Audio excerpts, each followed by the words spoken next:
Joseph se fait reconnaître par ses frères. Joseph ne peut plus cacher ses sentiments devant tous ceux qui le servent. Il leur demande donc de sortir. Quand Joseph est seul avec ses frères, il leur dit qui il est.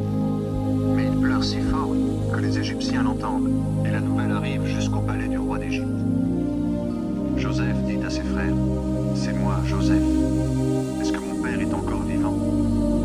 Mais ses frères sont tellement émus de se trouver devant lui qu'ils sont incapables de répondre.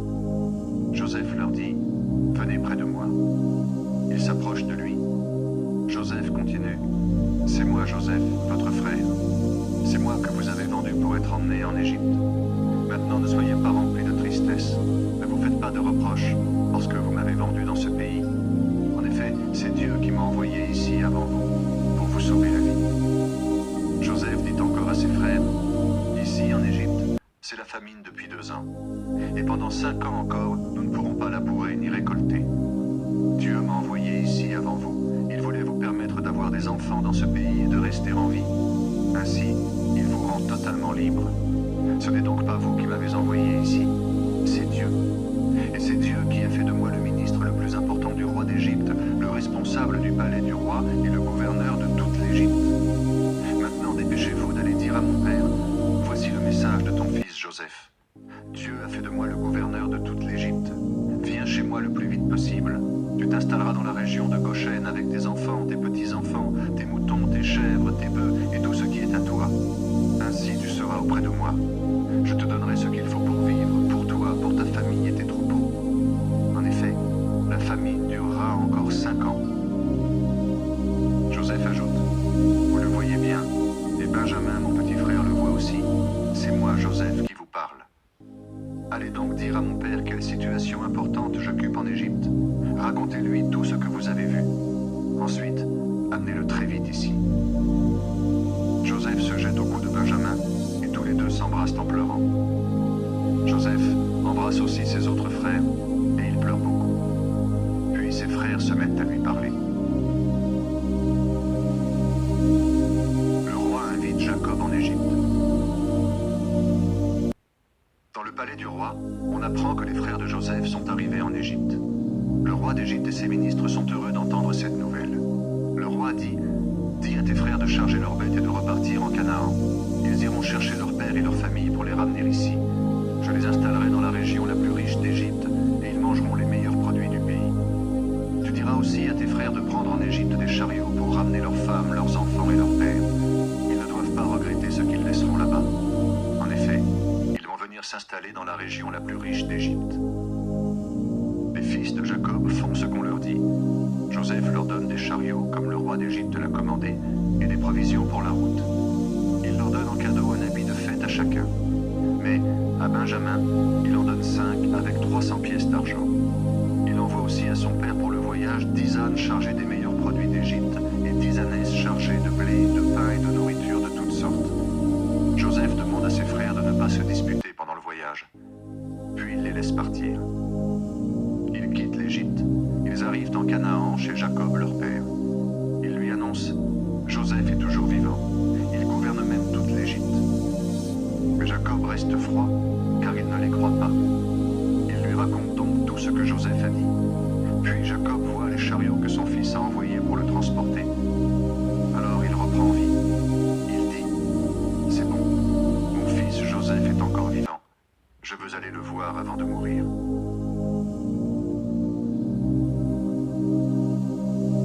Jacob va en Égypte avec sa famille. Jacob se met en route avec tout ce qu'il possède. Il arrive à Beersheba. Là, il offre des sacrifices au Dieu de son père Isaac. Cette nuit-là, Dieu lui parle pendant qu'il dort. Il l'appelle. « Jacob, Jacob. » Jacob répond. « Oui, je t'écoute. » Dieu lui dit.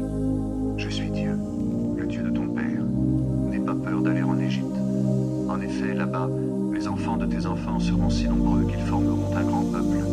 Je pars avec toi en Égypte, et c'est moi aussi qui te ferai revenir. Quand tu mourras, Joseph te fermera les yeux. » Alors Jacob quitte Beersheba. Ses fils le transportent avec leurs enfants et leurs femmes dans les chariots que le roi d'Égypte a envoyés pour le voyage.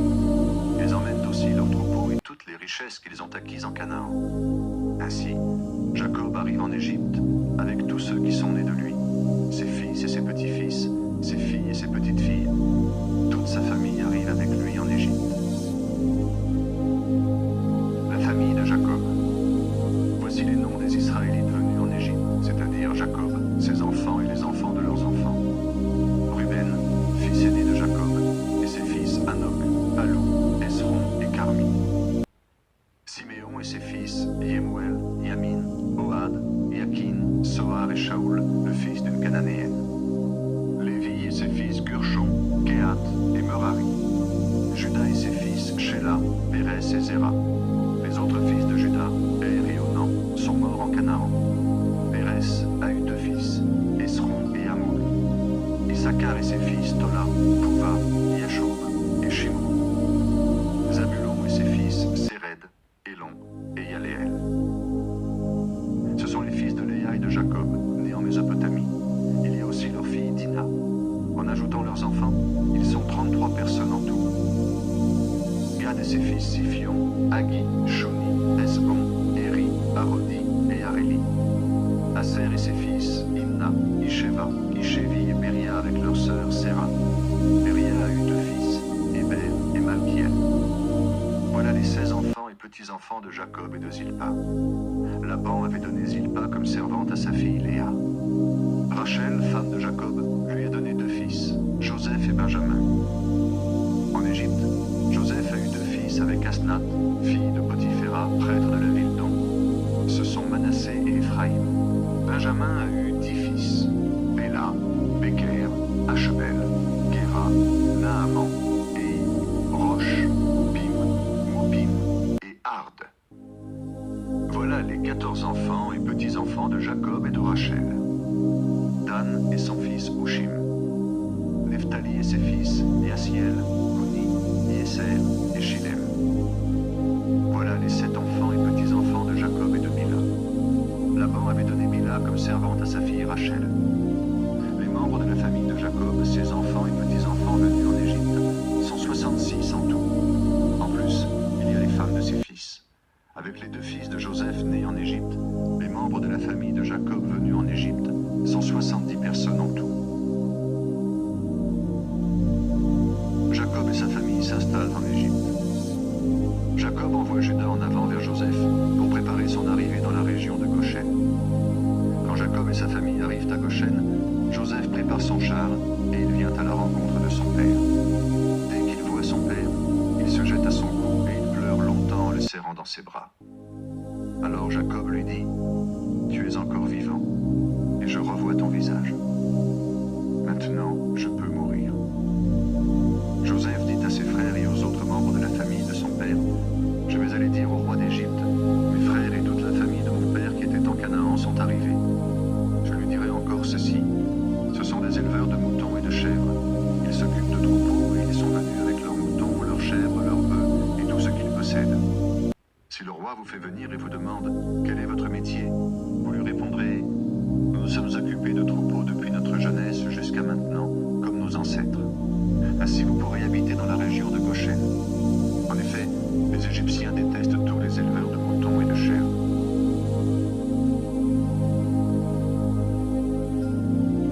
Joseph va donc prévenir le roi d'Égypte. Il lui dit : mon père et mes frères sont arrivés de Canaan avec leurs moutons, leurs chèvres, leurs bœufs et tout ce qu'ils possèdent. Ils sont actuellement dans la région de Goshen. Ensuite, Joseph prend 5 de ses frères et il les présente au roi d'Égypte. Le roi leur dit : quel est votre métier ? Ils répondent : notre roi, nous élevons des moutons et des chèvres comme nos ancêtres le faisaient. En Canaan, la famine est si grande qu'il n'y a plus d'herbe pour nos troupeaux. Nous sommes venus pour habiter ici. Permets-nous de nous installer dans la région de Goshen. Le roi d'Égypte dit à Joseph : ton père et tes frères sont venus auprès de toi. Mon pays est à ta disposition. Installe-les dans le meilleur endroit. Ils peuvent aller dans la région de Goshen. Et si tu trouves parmi eux des hommes capables, nomme-les responsables de mes troupeaux. Joseph fait venir son père Jacob et il le présente au roi d'Égypte. Jacob salue le roi avec respect. Le roi lui demande : quel âge as-tu ? Jacob répond : il y a 130 ans que je vais d'un pays à l'autre comme un étranger. C'est une vie courte et j'ai connu des difficultés. aussi longtemps que mes ancêtres qui étaient nomades comme moi. Jacob salue encore une fois le roi d'Égypte et il sort de son palais. Joseph installe son père et ses frères dans le meilleur endroit de l'Égypte, dans la région de Ramsès, comme le roi l'a commandé. Il leur donne des terres en propriété. Il fait vivre son père, ses frères et toute la famille de son père, en tenant compte du nombre des enfants à nourrir. Pendant la famine, Joseph gouverne à l'avantage du roi. La famine est très dure et il n'y a plus rien à manger nulle part. En Égypte et en Canaan, les gens n'ont plus de force. Ils achètent du blé à Joseph. Celui-ci ramasse tout l'argent des Égyptiens et des Cananéens et il le met en réserve dans le palais du roi d'Égypte. Quand il n'y a plus d'argent en Égypte et en Canaan, les Égyptiens viennent dire à Joseph « Donne-nous à manger. Est-ce que nous allons mourir sous tes yeux parce que nous n'avons plus d'argent ?» Joseph répond « Si vous n'avez plus d'argent, donnez-moi vos troupeaux et en échange, je vous donnerai à manger. » Ils amènent donc leurs troupeaux à Joseph. Joseph leur donne de la nourriture en échange de leurs chevaux, de leurs moutons, de leurs chèvres, de leurs bœufs et de leurs ânes. Cette année-là, il leur donne à manger en échange de tous leurs animaux. L'année suivante, ils reviennent lui dire « Monsieur le gouverneur, nous ne pouvons pas te cacher la vérité. Nous n'avons plus d'argent et nos troupeaux, c'est toi qui les possèdes. Il nous reste seulement notre corps et nos terres. Est-ce que nous allons mourir sous tes yeux? Nos terres ne valent rien sans nous. Achète-nous, nous et nos terres, et donne-nous à manger. Nous serons les esclaves du roi d'Égypte, et nos terres seront à son service. Donne-nous des semences, alors nous vivrons, nous ne mourrons pas, et nos terres ne deviendront pas un désert. » Joseph se met donc à acheter toutes les terres d'Égypte pour le roi d'Égypte. En effet, la famine est très dure, et chaque Égyptien vend son champ. De cette façon, le pays tout entier devient la propriété du roi d'Égypte. Et d'un bout à l'autre du pays, Joseph fait de tous les Égyptiens des esclaves. Pourtant, ils n'achètent pas les terres des prêtres, parce qu'une loi du roi d'Égypte les protège. En effet, ils vivent grâce à ce que le roi leur donne, et ils ne sont pas obligés de vendre leurs terres. Joseph parle aux Égyptiens. « Maintenant, je vous ai acheté pour le roi d'Égypte, vous et vos terres. Vous aurez du blé à semer dans vos terres. Au moment de la récolte, vous en donnerez 1/5 au roi, et les 4 parts qui restent seront pour vous. Vous les prendrez pour semer dans vos champs et pour vous nourrir, vous, vos enfants et ceux qui habitent avec vous. » Les Égyptiens répondent « Monsieur le gouverneur, tu nous as sauvé la vie. Montre-toi bon envers nous, permets-nous d'être les esclaves du roi d'Égypte. » Joseph établit donc une loi encore valable aujourd'hui. 1/5 des récoltes doit être donné au roi d'Égypte. Seules les terres des prêtres n'appartiennent pas au roi. Les dernières volontés de Jacob. Les Israélites sont installés en Égypte, dans la région de Goshen. Ils deviennent propriétaires, ils ont beaucoup d'enfants et ils deviennent très nombreux. Jacob vit 17 ans en Égypte. Il vit 147 ans en tout. Au moment de mourir, il appelle son fils Joseph et lui dit « Si tu as de l'affection pour moi, donne-moi une preuve de ton amour et de ta fidélité. Ne m'enterre pas en Égypte. Fais-moi cette promesse en mettant ta main sur ma cuisse. Quand j'aurai rejoint mes ancêtres, tu emporteras mon corps hors d'Égypte et tu le mettras dans leur tombe. » Joseph répond « Je ferai ce que tu me demandes. » Jacob lui dit « Jure-le. » Joseph le jure. Alors Jacob se met à genoux près de la tête de son lit.